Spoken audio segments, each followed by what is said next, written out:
recently there have been a number of disputes among towns in the district. Sterling and Clinton had a dispute over what to do with the water up in the Weeki-Peaky. Lancaster and Clinton are currently having a dispute, in fact, on litigation over the use of the rifle range in Lancaster.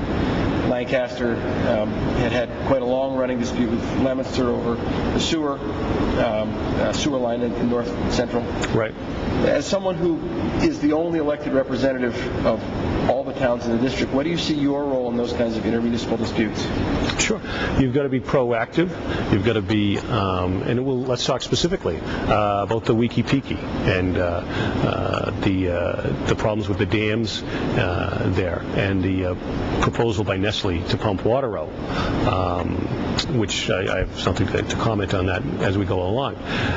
What we did is we met quietly actually not so quietly sometimes, because I was at the forum, the town-wide forum that was held at the Choxet School. I got up and spoke, and I think people looked at me and said, is this guy going to be on our side? He's from Clinton. Is he just going to fight for Clinton? And I think I made very clear that I fight for all of my constituents. And I was able to work behind the scenes with some of the people in the interested parties there, with the Board of Selectmen here, with the Board of Selectmen in Clinton, and got a dialogue going there.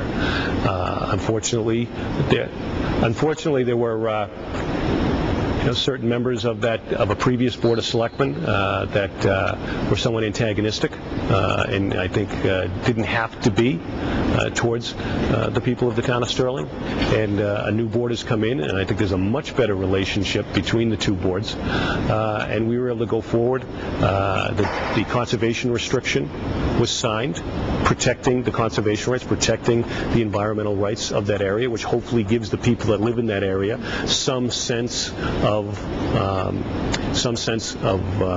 safety and security in their neighborhood. I was successful in having the budget of this year include $250,000 for the rehabilitation of the dams of the Weeki-Peaky basin, which I am led to believe very confidently is simply a down payment by the legislature on the $1.5 million bill that is going to cost to fix those dams. So that should give both Clinton and Sterling the confidence that that problem is going to get resolved, and that the Commonwealth is recognizing its obligations to its cities and towns, and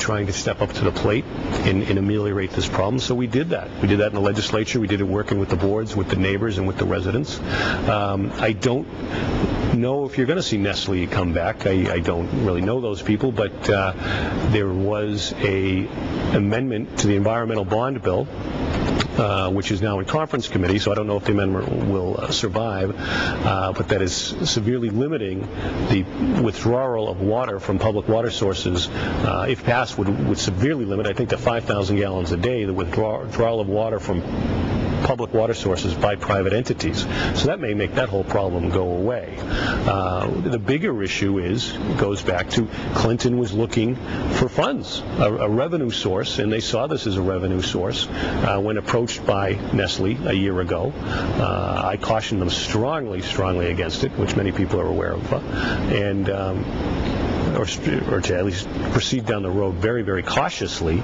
because of our relationship with the MWRA in this area, and the water provided to the town of Clinton by the MWRA. And it all kind of ended up working itself out.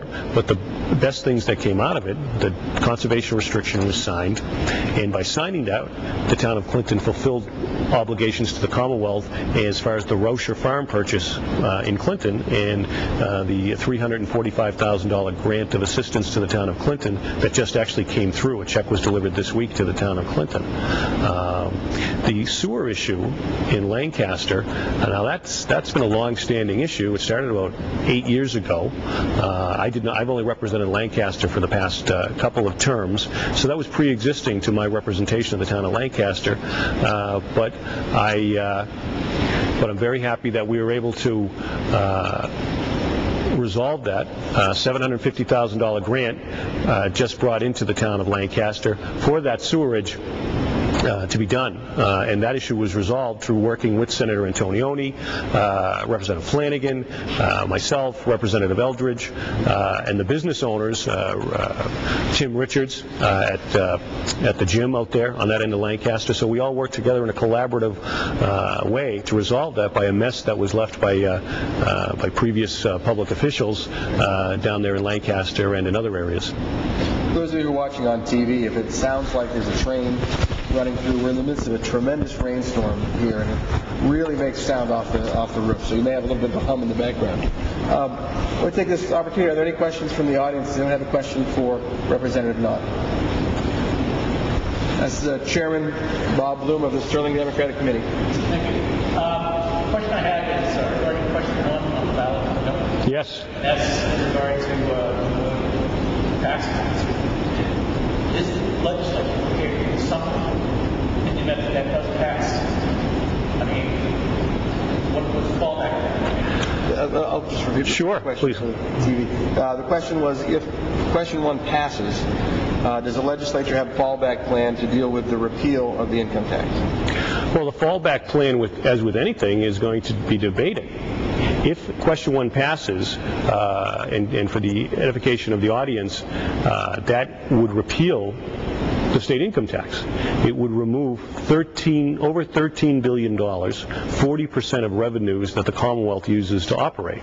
So do I think the legislature would try to step in and do something? Absolutely, we're going to have to. And I think there'd be a long, dragged-out debate, and we'd have to examine the priorities of the Commonwealth, priorities of what we think is important: local aid, schools, roads, public safety, health care, the hospitals. We have worked to keep Clinton Hospital open for this area when 10 years ago, 8 years ago, it was in tough shape. And we've worked with the University of Massachusetts, and we've worked with the Commonwealth and healthcare providers to keep that hospital here. That's one of the proudest accomplishments of my time in the House, that we've kept a local hospital open that was in pretty tough straits at times. So we're going to have to examine what we think the priorities of the Commonwealth are, and do we want to pay for them? And that's the debate that will happen. And could we turn it around? Sure.